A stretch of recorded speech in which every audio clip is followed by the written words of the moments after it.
आपण आलो आहोत कळंब जिल्हा परिषद गटामधील त्याचबरोबर चांडोली बुद्रुक पंचायत समिती गणामधील चांडोली बुद्रुक या गावी आपल्यासोबत राष्ट्रवादी अजित पवार पक्षाचे उमेदवार आहेत। ताई, काय सांगा, तुमच्या विरोधी पक्षाच्या उमेदवाराचं हे गाव आहे, कुठेतरी प्रतिसाद कसा मिळतोय तुम्हाला? कारण विरोधी पक्षाचं उमेदवाराचं हे गाव आहे।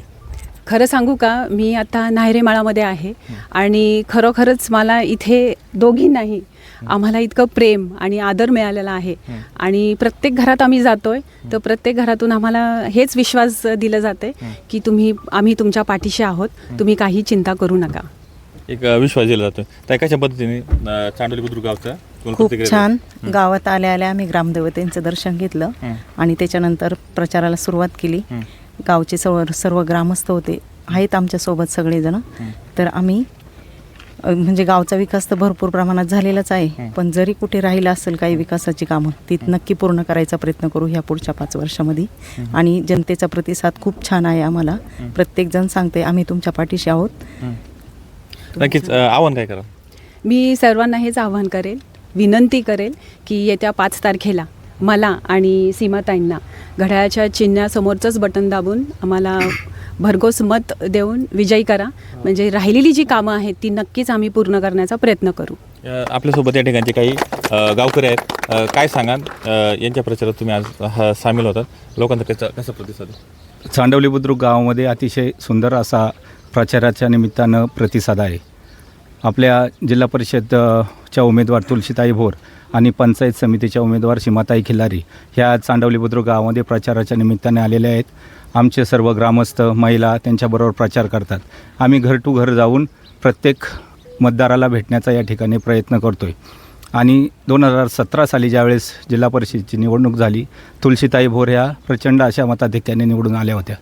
आमच्या गावातला जरी समोरचा उमेदवार असला तरी वळसे पाटील साहेबांची कामं चांडोली बुद्रुक गावामध्ये चांगली आहेत आणि प्रत्येक वाड्या वस्तीवरचे रोड हे कॉन्क्रिटीकरण डांबरीकरण झालेले आहे। अंगणवाड्या असतील, ग्रामपंचायत कार्यालय असेल किंवा इतर ज्या सोयीसुविधा आहेत किंवा स्मशानभूमी असेल, सगळीच कामं झालेली आहेत। परंतु राहिलेली काही कामंही सतत चालूच असतात आणि ती राहिलेली कामं आम्ही तुलसीताई आणि सीमाताईच्या माध्यमातून पूर्ण करण्याचा या ठिकाणी प्रयत्न करीत आहे। 2017 साली ज्यावेळेस निवडणूक झाली, तुलसीताई ज्यावेळेस निवडून आल्या, पहिल्या 2 वर्षाचाच कालावधी त्यांना कामाचा मिळाला। त्यानंतर कोरोना आला, आपल्याला सगळ्यांना माहिती आहे कोरोना 2-2.5 वर्ष चालला। त्या वेळेत सगळाच संपर्क हा कमी झाला होता आणि निधीसुद्धा शासनाने कोविडसाठी तो वापरला, त्याच्यामुळं त्या काळात निधी कमी मिळाला। आणि त्यानंतर आपण पाहत आहे की 22ला निवडणूक होणार होती, पण आता 3 वर्ष ती लांबली गेली। आणि हे असताना समजा तुलसीताई सदस्य त्यावेळेस नव्हत्या, सगळा निधी हा शासनाच्या मार्फत या ठिकाणी वाटप करायचा आणि शासनाच्या मार्फत वाटप होत असताना पालकमंत्री असतील अजितदादा पवार किंवा आपले नामदार दिलीपराव वळसे पाटील असतील, यांनी ज्या ज्या ठिकाणी सांगितलं त्या ठिकाणी निधी तो दिला आणि तो साहेबांच्या माध्यमातून निधी आंबेगाव तालुका असेल किंवा चांडोली बुद्रुकमध्ये भरपूर अशा प्रमाणात कामं झाली। आणि म्हणून या कामाच्या विकासाच्या जोरावरच आम्ही सर्व ग्रामस्थ तुलसीताई आणि सीमाताई यांना प्रचंड अशा मताधिक्याने निवडून येणार आहोत। चांडोली बुद्रुकच्या लोकांचं असं म्हणणं आहे की विकासाच्या मुद्द्यावरती आम्ही या ठिकाणी मतदान करणार आहोत।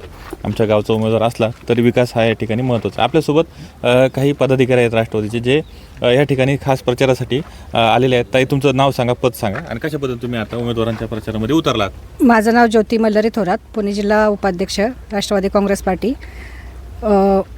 मला सगळीकडे प्रचार करताना असा तुलसीताई भोर ज्या आपल्या जिल्हा परिषद कळंब चांडोली गटातून उभ्या आहेत आणि सीमाताई यांचं काम मी कामाचा आढावा घेतल्यानंतर खूप छान प्रतिसाद मिळाला आहे। आणि आमचे संदीप दादा ज्याप्रमाणे म्हटले त्याप्रमाणे जरी काही कामांची उणीव राहिली असेल तरी ताई आता जिल्हा परिषद गटात त्या भरून काढतील आणि पूर्ण आमचा महिलांचा पूर्ण सपोर्ट राहील।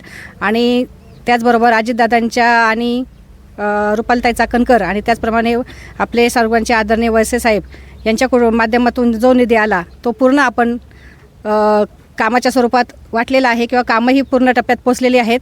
साहेबांनी पण चांडोली आणि या गणामध्ये खूप कामं केलेली आहेत। त्या कामाचा एक आदर्श ठेवून मला वाटतं की सर्व चांडोली पंचायत गण आणि कळंब चांडोली जिल्हा परिषद गट सर्व उमेदवारांना या दोन्ही उमेदवारांना प्रचंड मताधिक्याने विजयी करावं ही माझी महिला आघाडीच्या वतीने सर्वांना विनंती राहील। नक्कीच या ठिकाणी स्थानिक उमेदवार जरी असला विरोधी तरी विकासाच्या मुद्द्यावरती या ठिकाणी ग्रामस्थ मतदान करतील अशी आशा ह्या उमेदवारांना आहे. अमोल जाधव, पुणे सुपरफास्ट, चांडोली बुद्रुक. अजून एक घे ना कोणतरी समीर